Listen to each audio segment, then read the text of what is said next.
Hey guys, my name is Sanatan, and this is my Saab 95 Aero that I picked up on Facebook Marketplace for 1100 bucks. I always wanted to learn how to drive stick shift, so I set out to find a manual car on Marketplace. Eventually, I narrowed down my search to 3 different cars: a Saab 93 or 95, a Volvo S60R, or a Volkswagen Jetta with the VR6 engine. I realized pretty quickly how hard it would be to get either of my choices and that I would probably end up getting stuck with the cheap Jetta City.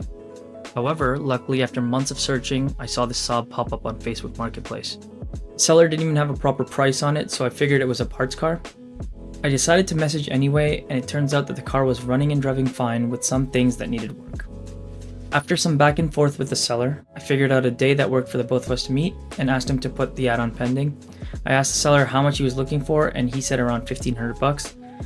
At that point, I immediately knew I was going to buy the car, even if there were major problems that needed to be fixed. As I mentioned earlier, I was buying a manual car to learn how to drive stick, so I wasn't even able to test drive the car. My sister's boyfriend got to test it out, which I was pretty jealous about, but he drove it, cycled through the gears, said everything was mostly fine and that it was super fun to drive. When inspecting the car, I noticed several paint chips on it. There was also a dent on the rear fender, some oil leaks, worn out front tires, and wear and tear. The seller also told me that the only serious problem with the car was that the front rotors were warped and that applying brakes over 50 km per hour would result in steering wheel jitter. Long story short, I got the car down to 1100 bucks, got a quick 20-minute lesson in the parking lot the same night, and I was on my way burning up my clutch for the next few months. The car was super fun to drive and it was pretty quick for me. And now, that pretty much brings us close to the present day. The first problem I encountered with this car was the battery dying on me. It would hold charge for quite a while initially, but then slowly start to die over the course of the week. I thought it might be parasitic draw, but I couldn't really find anything after checking the fuse box. Eventually it started to die faster and faster, so I just took the battery to get tested, and it turned out a cell was dead. After the battery went out, the blower motor died on me as soon as the winter began. I'll probably make a video on how to replace it eventually because some of the trim around the windshield is faded and cracked and could use restoration. And after fixing the blower motor, a tiny leak formed in the radiator. That's the little leak that's happening. Oh man. And that tiny leak started getting worse, so I had to look into that as well. And then finally I got around to changing the rotors, which I'll be making videos on as kind of a how-to. Now that I feel relatively comfortable with the car, I would like to restore it as best I can.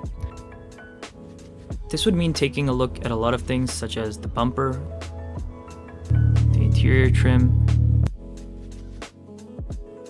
the radio and sound system, the engine, which requires the latest PCV upgrade, new subframe bushings, engine oil leaks, and last but not least, the suspension. There are also some boost leaks on the car that I'll need to take a look into, as this turbo has stopped building up pressure like it used to. After buying the car, I gave it a quick wash to see where the paint was at.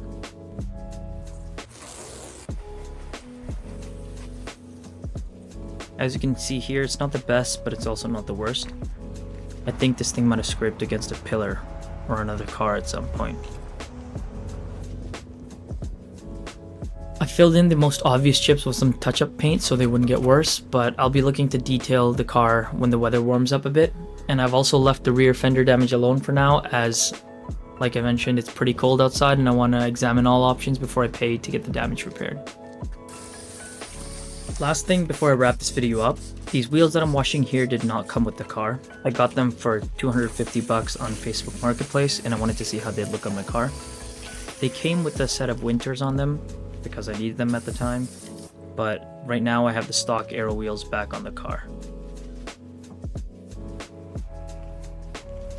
So yeah, that pretty much catches you guys up for now. I'm really excited to document my journey with this car and hope you guys come along for the ride. Thanks, and I guess I'll see you in the next one.